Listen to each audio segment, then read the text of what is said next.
যদি কেউ দোয়ার হক আদায় করে দোয়া করতে পারে, দোয়া কবুলের জায়গাগুলোতে দোয়া করতে পারে, যথাযথভাবে দোয়া করতে পারে, দোয়ার শর্ত পূরণ করে দোয়া করতে পারে, কায়মনোবাক্যে দোয়া করতে পারে, চোখের পানি ফেলে দোয়া করতে পারে, দোয়া এত বড় অস্ত্র, দোয়া এত বড় মাধ্যম, দোয়া এত বড় একটা উপায় যে এটা দিয়ে আল্লাহর লিখন, আল্লাহর তাকদীর, এটা আল্লাহর কাছ থেকে পরিবর্তন করিয়ে আনা যায় এই দোয়ার মাধ্যমে।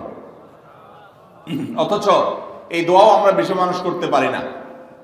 আমরা হুজুরদের দিকে চায় থাকি যে হুজুরদের সাথে আমরা শুধু আমিন আমিন বলবো, নিজেরা আল্লাহর কাছে দোয়া করবো এটা আমরা জানি না। অথচ আল্লাহ বলেছেন উদউনি আস্তাজিব লাকুম, তোমরা আমার কাছে দোয়া করো, আমি তোমাদের দোয়া কবুল করব।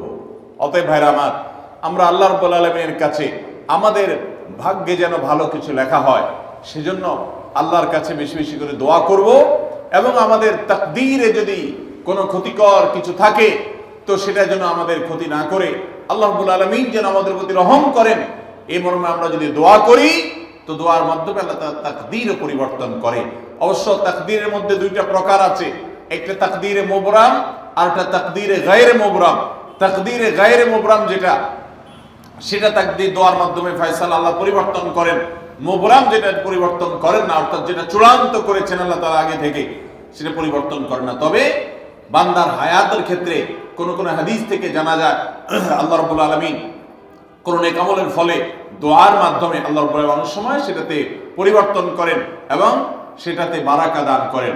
অতএব আমাদেরকে তাকদীর, ভাগ্য যেন সুপ্রসন্ন হয়, আমাদের নসিব যেন ভালো হয়, আল্লাহ যেন ভালো কিছু দান করেন, সেজন্য শবে বরাতে রাত ভরে ইবাদত বন্দিগি এই জন্য নয়, বরং আমাদের ভাগ্যে ভালো কিছু হওয়ার জন্য বছর জুড়ে আমাদেরকে নেক আমল করতে হবে।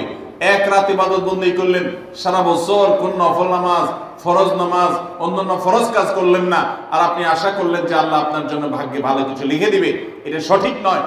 আর ভাগ্যের নির্ধারণটা মূলত লাইলাতুল কদর, এটি বোঝা যায় সূরা দুখান থেকে, অন্যান্য সূরা থেকে। অতএব আমাদের সবাইকে আমাদের ভাগ্যে ভালো কিছু লেখার জন্য বেশি বেশি আমাদের 5 ওয়াক্ত ফরজ নামাজ সহ আল্লাহর সমস্ত ফরজ বিধানগুলো মেনে চলতে হবে, হারাম এবং গুনাহের কাজগুলো থেকে বেঁচে চলতে হবে, এবং সেই সাথে আমাদের সবাইকে বেশি বেশি করে, বিশেষ করে নেককারদের কাতারে শামিল হতে হবে। আমি যত বেশি নেককার হতে পারবো, ওই যে নামাজে আত্তেহাতুর মধ্যে নেককারদের দোয়া পাবো, আমার প্রতি শান্তি আল্লাহর এমনি বর্ষিত হবে। এবং দ্বিতীয় আমল হলো বেশি বেশি করে আত্মীয় স্বজন, রক্ত সম্পর্কীয় যারা, তাদের সাথে বিশেষভাবে সুসম্পর্ক বজায় রাখতে হবে। সম্পর্ক নষ্ট করা যাবে না, সম্পর্ক ছিন্ন করা যাবে না। এবং তৃতীয় আমল হলো বেশি বেশি দোয়া করতে হবে।